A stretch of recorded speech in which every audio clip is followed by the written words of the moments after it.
Teaching, it's such a noble profession. People who teach are given the responsibility of guidance to students, especially young ones. The kind of guidance that is usually in the domain of parents and family, but. Namaskaram, listeners. Nishta Jeeva here. I'm sure you've all had your share of psychotic teachers, but I hope it's nothing like the fate met by the protagonist or anyone else in the story. It's the first horror story written by me, and like all twisted fabrications of a deranged mind, come from small nuggets of relatable episodes. So, sit back, put on your headphones, and prepare yourself as I bring to you tonight's story, ominously titled Tuition Master.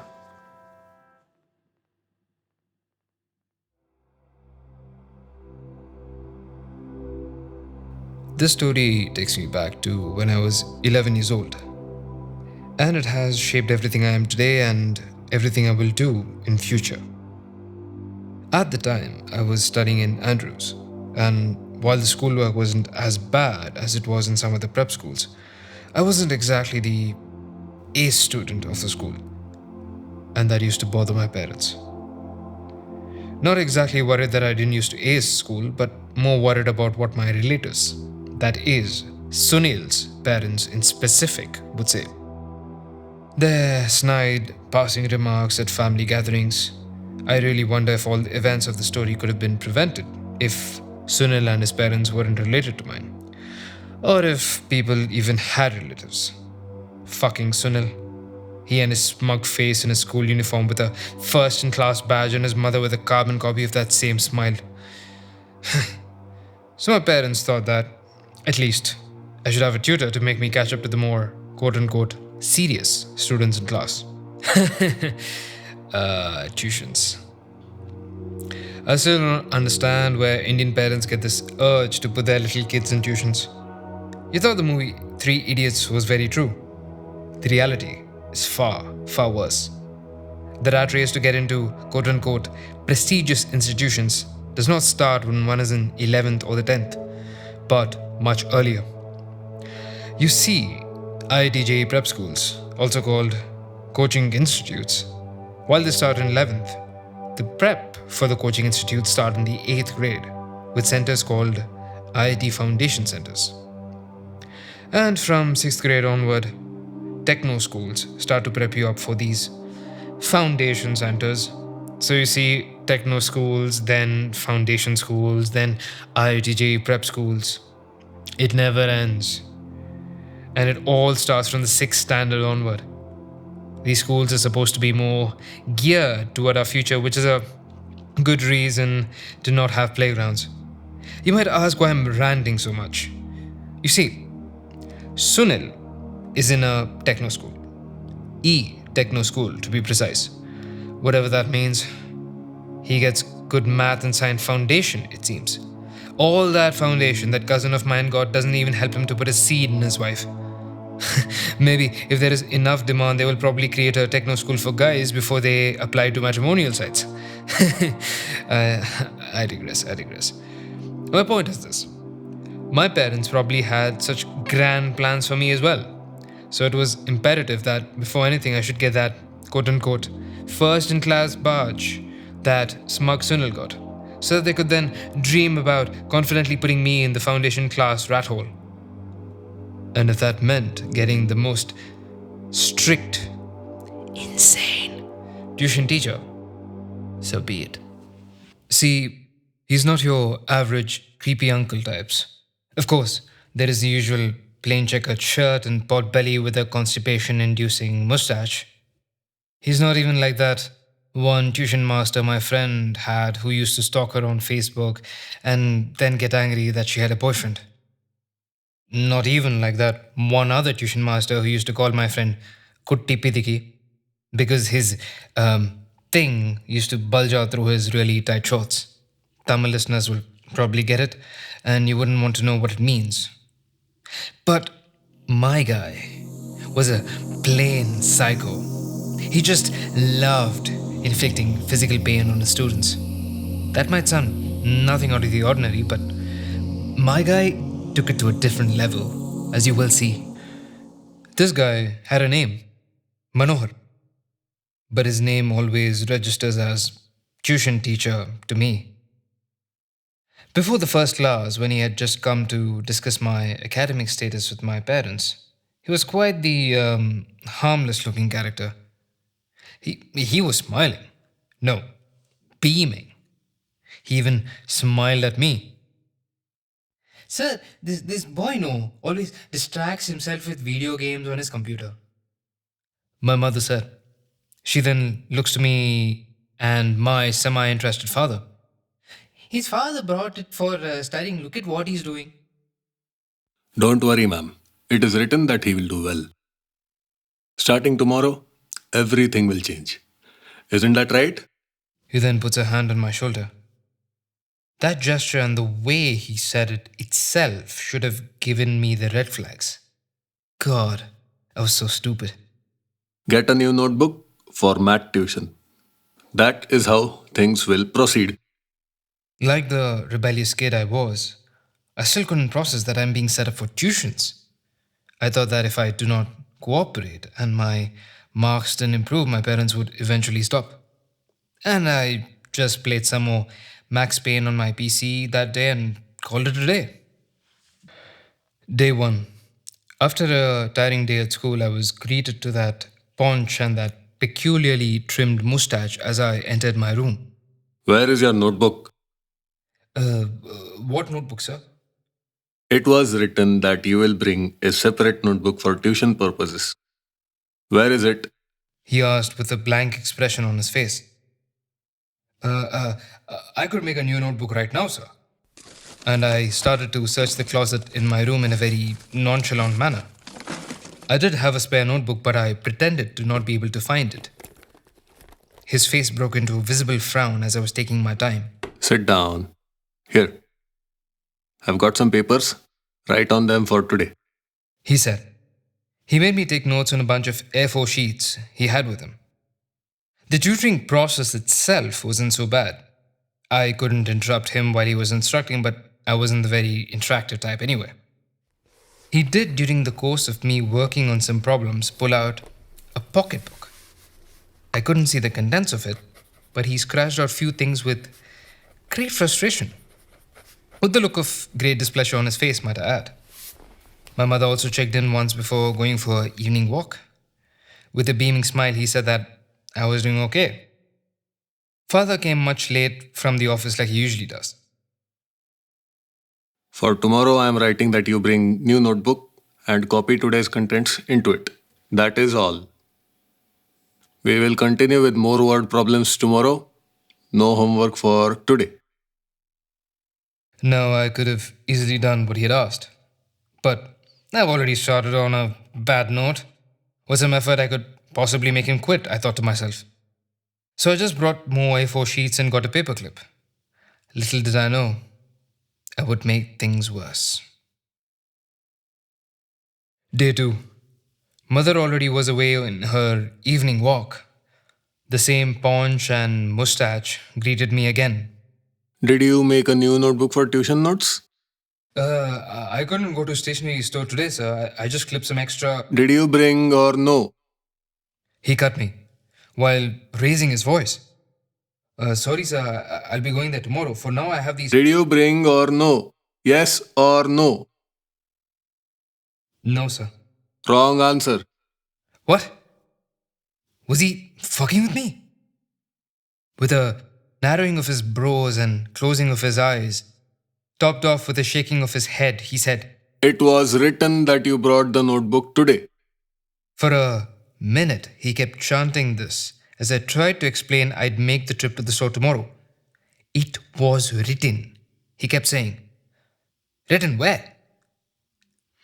I make a trip to the nearest stationery store and buy a new notebook since it would be suspicious to bring one from my closet.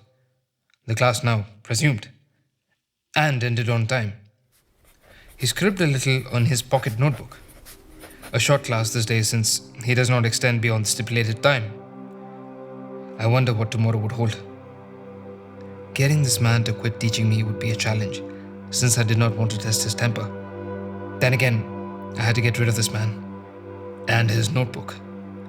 I just finished the homework he assigned and dreaded the next day. Day 3. I think this was the day things were set into motion.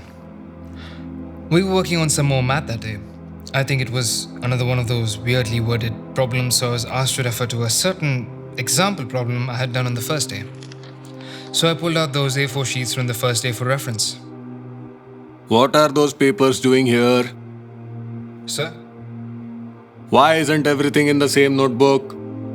Again with the fucking notebook. Sorry, sir. I didn't have time to. And he throws the papers across the room. It was written that all the tuition notes would be in a separate notebook. He was shouting at this point, and as fate would have it, my mother rushed into the room. Sir, what happened? Pupil was supposed to have all notes in separate notebook. He said, exasperated. Arey sir, I went shopping last Sunday and brought lots of new stationery, pens, pencils, notebooks, everything for this fellow. But he said that he didn't have a new notebook. My mother, confused, walks up to my closet and after some rummaging, finds and shows to us the stationery material she's bought, including multiple notebooks.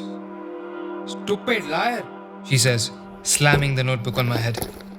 I'm so sorry, Masterji. I don't care what you do. Put a full stop on the tricks of this idiot. She picks up the fallen papers off the ground, and when I try to pick up, she gives me the signature and leaves after putting the papers on the table. I noticed that my guy had the smallest smirk on his face, as if he got the signal from my mother. More like a license. I wouldn't be escaping this guy anytime soon. Day 4. The topic was percentages. This was the topic that confused me a lot, but also that would mean a lot of terror when it came to tuitions. It was written that you would complete the first unit of this chapter today. Again with the it was written. What does percent mean? Sir, out of 100. What is 50% of 100? 50, sir. Okay. What is 50% of 4? Sir, it's 2. How do you get 2? Sir, 50% is half. How did 50% become half? Sir? How did 50% become half? He now looked to his pocket back again. Oh no. It was written that by now you would have complete half the unit of percentages. With the same frown, with eyes closed. Sir, I'm trying, sir. Tell me again, what is meaning of percentage? Out of 100. So, how does 50% become half? Sir, 50% is half. He starts to twirl my ear. I twist my head in pain. So, how did you get half? He twists my ear even more. Sir, I don't know. Of course you do. What is meaning of percentage? He twists even more and pulls on it. Out of 100. So what is meaning of 50%? Percent. 50 out of 100. Tears started to roll down my eyes. Simplify. 50 out of 100. What do you get? Sir, we get half. He lets go of my ear. I wipe my tears. The shock I was in still doesn't give me clarity as to what I felt. Did I cry because of the fear or my pain? Maybe both. So, how does 50% of 4 become 2? Sir? A loud thud landed on the back of my head. I only saw white for a while. The motherfucker just whacked me. I couldn't even process to cry this time. I probably didn't fall down because I was seated pretty hunched up. As the shock set down, the adrenaline kicked in. 50% becomes 50 out of 100, which is half. I was panting as I was saying this. Then? Half multiplied with 4 becomes 2. Correct. Good. Now you will do this kind of problems for the rest of the day. He said, as he took out his pocketbook and infuriatingly erased whatever he has written and rewrote in it. Tomorrow, we will finish Unit 2 of this chapter. He said, before smiling goodbye to my mother, who comes back from her evening walk. I touch my ear. Hasn't swollen, but the pain still feels fresh.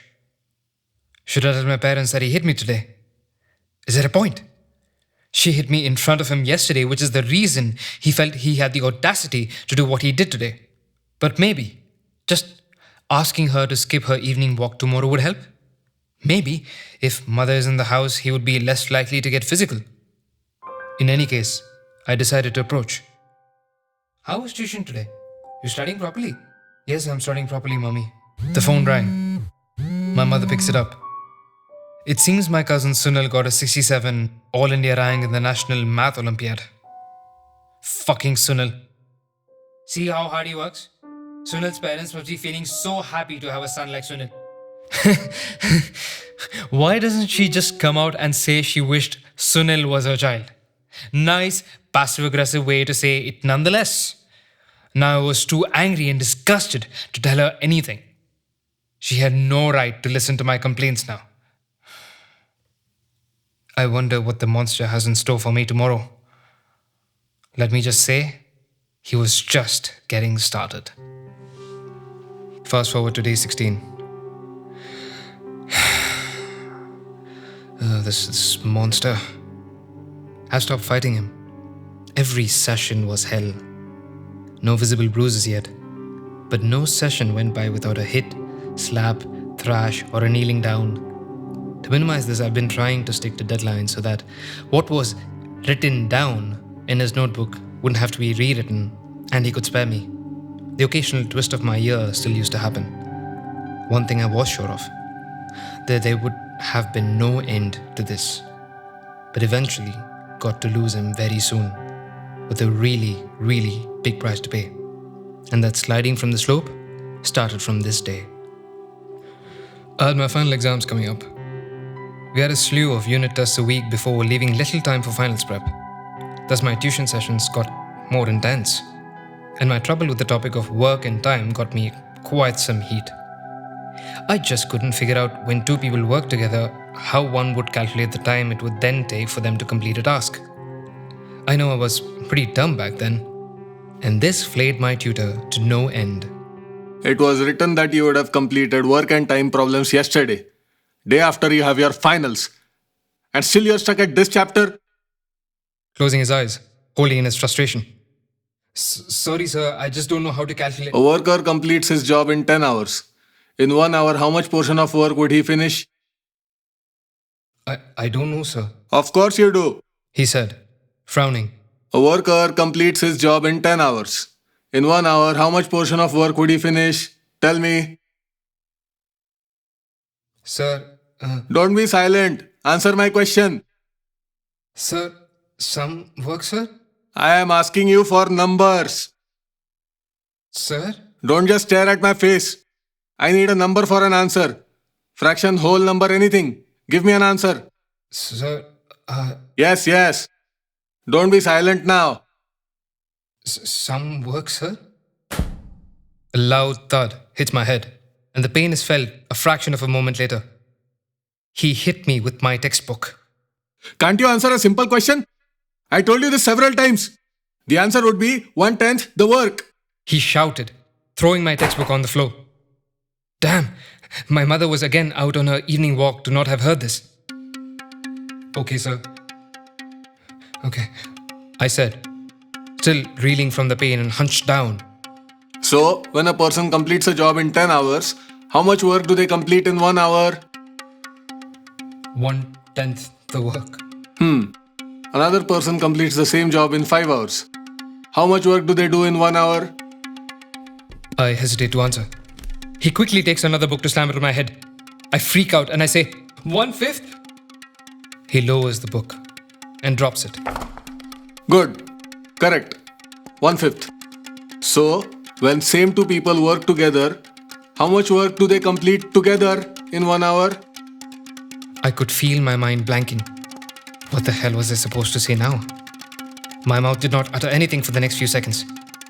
And next, my body's reflex took over as it helped cover my face as my pencil box came flying toward me. My mind was now racing. What operation do you do to find out how much work they do in 1 hour? My body, including my mouth, froze. I was hunched down, but my eyes noticed the thrown math and social studies textbooks on the floor. My eye followed where his hand moved to next. He is now picking up my English textbook. You only said that they complete 1/10 and 1/5 of the work in 1 hour. So if they work together, how much work do they complete in 1 hour? Sir, I don't know. Whack! My rim of my English textbook hit my arm as it cut my head. My arms were down and my head unguarded. But my eye noticed something more horrifying. His hand now was reaching for the stapler on the table. My mind snapped. I had to stop this. I decided to say anything to make this stop. What operation do you do to find out how much work they do in 1 hour? Subtraction, addition, multiplication, what? Addition, sir. I guessed as my eyes were tearing up. So do addition. Sobbing, I inched my way to the table after picking up my notebook. I scribbled to find the addition of those two fractions as my eyes noticed the hand coming off the previously clenched stapler. Sir, 3 out of 10. 3 out of 10 what? Portion of work, sir. For 1 hour. Yes. Now, if they work together to complete the entire work, how much time do they take? Given that 3/10 of the work takes 1 hour. 10 out of 3 hours? I said, as I wiped my tears. I noticed a visible bruise on my hand. After the session, I decided to tell my parents. I first was about to tell my mother what had transpired today, but was interrupted. Your unit test results should have come today, no? Yes. I had completely forgotten about the fact that the results had come in today. Courtesy today's tutoring session, I suppose. My mother took the answer sheets and went into a wide smile.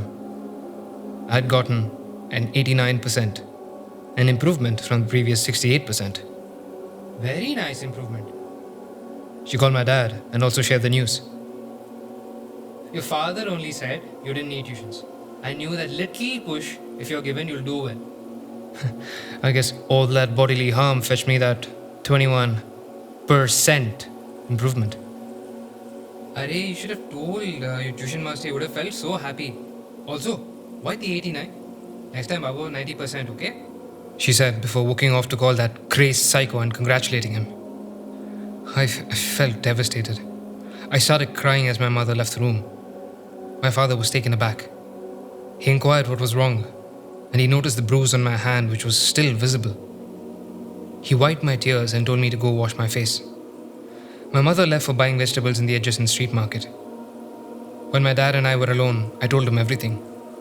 At first, he didn't seem to understand how the hitting was out of the ordinary, but after re-examining my bruise and listening to the episode about the stapler, he suggested an idea.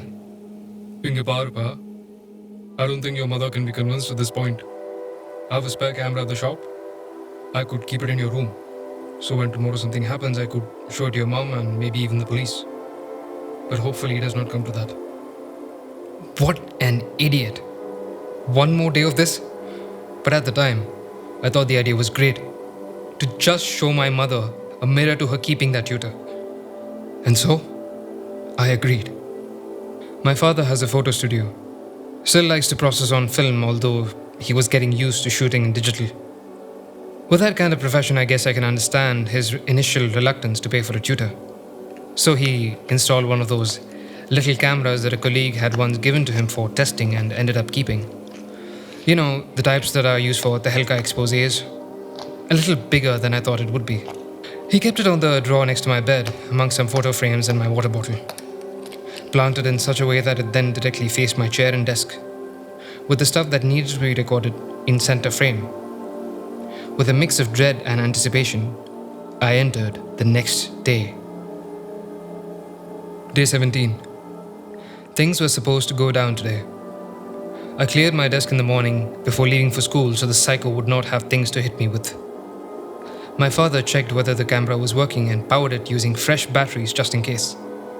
He took a holiday from work, but he said he wouldn't be in the house during the time of my tuition class. I figured he'd also go on that evening walk with my mother and slowly prime her up for what's coming ahead. Plus, he needed that tuition master to be at his private best to record the evidence. He almost hit you with a stapler. Just for that attempt, you should be in jail. My father said, before sending me off to school at the bus stop. Nothing happened in school that day considering we would be having our finals the next day, starting with my math final. Even a student like me would get a bit anxious when finals come. That would in turn mean that it would be an especially tense tutoring session today. I may not even have to be disobedient on purpose to get some of his monstrosity out. I was greeted to the usual scene at home in my room. I was trying hard not to gaze at the space next to my bed, and half my mind was alert that the camera was running and recording everything. Good work in the unit test. He said, smiling. Wow, this was unusual. Thank you, sir. Tomorrow is your math final, right? He said, looking into his notebook. Yes, sir. Did you finish all the chapter reviews and test sections? For chapter 7, it is still remaining, sir, I said, as I was inching closer to take a seat. Stop! It was written that you would have completed them today before class. I'll finish them right now, sir. No. As his extreme signature frown, closed eyes, and shaking head expressed themselves, he then said, Kneel down. You will not sit until you finish it. He thus stopped me in my tracks and made me kneel down where I was. Punishment before class had even begun. Good. The recording would already make him look bad. I looked to where the camera should be from where I knelt. I was not in view. He started looking out the window. I slowly inched closer so I was kneeling in view. He frowned again.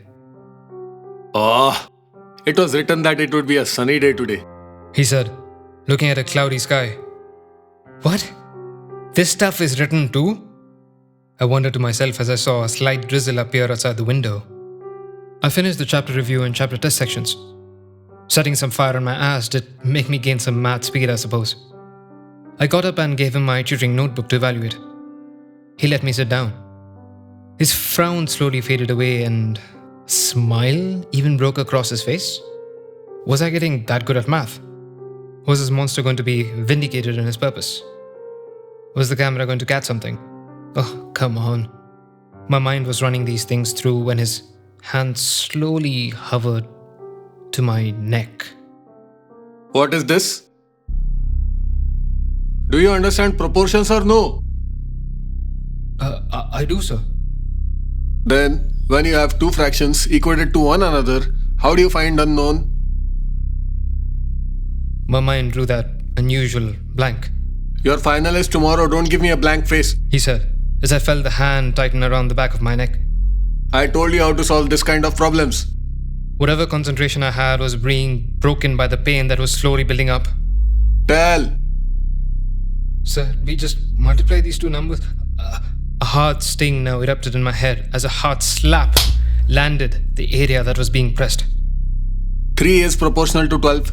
9 is proportional to x. What is x? I did a stupid thing by pointing again at the answer I got. Another hard slap lands across my face. I cover my face before the pain is even felt. Why are you showing me the same wrong answer? Tell me, what kind of multiplication do you do? He was fuming red now. The pain already is causing tears, covering my eyes. I guessed, Sir, cross multiplication. He was ready to land another strike. He stopped. Correct. Now cross multiply. I did the right method now to calm his neurotic self down. But I wanted him to explode. I wanted him to go all the way so the camera could capture. And luckily or unluckily enough for me, the cooldown was short-lived. It was another dreaded work and time problem. And oh boy was he pissed. I told you how to solve problems like this. He said, while keeping his hands to himself. I remember, sir. Then what kind of answer have you given me? My numb mind was squinting at the answer. Don't just stare at it. Tell me. I wanted to say something, but the power of silence was something I just discovered in this situation. Another loud thud landed below my ear, but I started to grow numb. Look and tell. With reluctance, I said, 5.5. Is that the answer? Is that the answer? He was screaming now. I nodded, pointing my finger now at the answer to the problem. Just a second later, I found my finger grinding between his premolars. The motherfucker was biting me now. I shrieked and pulled my hat away. 5.5 people? Can people be in fractions, you idiot? Now his fists were flying in my face. How can people be expressed in fractions, you idiot? As my body went numb, half my mind was experiencing an adrenaline rush, knowing that this monster's fate was sealed. The bastard bit me. That was enough. No, sir. They can't. Then give me correct answer. I kept staring at it. He bit my knuckles and started pounding my back. I could take it, knowing this was the last of it. He rushed to take out his notebook and make some scribbles in it. I took a hard look at the problem. I figured out the mistake and quickly corrected it. He then stopped scribbling in his notebook and quickly looked at the solution. His anger then started fading. He looked at the clock right behind us. Okay. It's time. It is written I will go buy groceries at supermarket at 7 o'clock. As he turned 360, I wanted to make a final blow to him. I sneakily took his notebook that was put on the table and put it inside my pocket. He looked back. I innocently kept staring Do well in your final exam. before hurriedly leaving. I watched him leave the house, then ran to my room, took the camera, stopped the recording and took out the cassette. The feeling of triumph was overwhelming. Tears of happiness were rolling down my eyes. When mother and father returned from their walk, I gave the cassette to my father, much to the awkward body language exhibited by my already confused mother. I guess father filled her in well. My father instantly started watching the tape, while my mother was examining all the visible bruises on my face. Come here, Padma. My father said. I stayed in my room, still and frozen. After a while, my parents hurriedly came into my room. My mother quickly hugged, her eyes bawling. My father entered the room with the cassette in his hand. I'm going to show this to him and tell him we won't be having him again. And I'll be taking it to the police later. He said. No, just tell him not to come over the phone. Go directly to the police. She said, as she applied Dettol to the bite marks on my finger and knuckles. My parents then argued about what to do with his fate. And I, triumphantly, felt the back of my pocket for his notebook. That darned notebook. A smile broke across my face. I was vindicated. I did it. I braved it all. It was over. It was finally over. Or so I thought. Day 18. The next day, my math exam went well. Tutor or no, this would be my achievement. I just wanted to get back home and rest. Probably even take a nap. I called for my mother and father. No response. Did my father just go back to work and my mother on her evening walk? Or did the both of them go to the police station? Why would they go without me? I had a glass of water. I had the house to myself. But I didn't want to do anything. I just wanted to go to my room and hit the bed. I untucked my shirt as I opened my room door. And there he was. How did your math exam go? What the fuck was he doing here? You doing well, sir? Good. With a smile, as he rolled up his sleeve and marked over his arm. I noticed he had other things written on his arm as well. Sit down. Why are you standing? He said, dragging an extra chair next to his at my desk. I just wanted to call my parents and tell them how my exam went. Your mother went for a walk. She always does at this time. I couldn't believe what I heard. So my parents never talked to him? Something died inside me then. After all that, they still go about their way. Or were they just directly going to the police? But they promised me that yesterday would have been it. Class has started, so sit down. He raised a voice a little. I inched my way into my seat. What kind of questions did they ask you in exam? A lot of percentage questions. Very little work and power. Okay. So how much are you expecting? Sir, about... He started writing on his arm again. I got a closer look at his arm. It was filled with notes. It was in red ink. Teacher ink. Is this because he lost the notebook? You see, I lost my notebook. So, how much are you expecting? 90%? That's good, that's good. He unrolled the sleeves of his other arm and started scribbling there as well. Sir, I have other notebooks I could give you. I put my notebook on the desk. No, this is temporary. I will find that notebook whatever happens. Slowly pushing my notebook away. Red marks appeared over it. Arey, red ink everywhere. Closing his eyes and frowning, he got up and started walking toward the bathroom. Now he's freaking me out. More than usual. I clutched the back of my pocket. His pocketbook is still there. Bathroom is at the end of the hall, no? Yes, sir. I heard the sound of the tap run on. He's keeping the door open. Also, I haven't seen your father since the day I met him first time. He's a videographer, no? No, sir. Photographer. What a coward, my father. I looked toward the place where the camera used to be. It's empty. The entire area was empty. Wait. Why was his first guess that he was a videographer? My mind freaked out even more. I noticed a red shoe mark on the floor as well. I needed to get out of there. I quietly got up and started walking out of my room. Where are you going? He asked, with his head popping out the bathroom entrance. Sir, I needed to go to the bathroom. I'm done. You can use this one. It's okay, sir. I'll use the other bathroom upstairs. No. Use this. Come here. His voice started raising. I silently brisked toward the stairs. And suddenly, I felt a tight clench of my buttock. My head twisted in reflex. He was staring into my face, his eyeballs bulging out. Is that my notebook? He exclaimed, feeling it harder. Why do you have it? As his grip tightened even more, I ran up the stairs. He started chasing me. I was fast. I quickly reached the upstairs bathroom and locked myself in. The banging on the door started as I retreated. Why is my notebook with you? I need it back. He shouted. Give it back to me, now! I was crying. I just wanted to wait this out till my parents got home.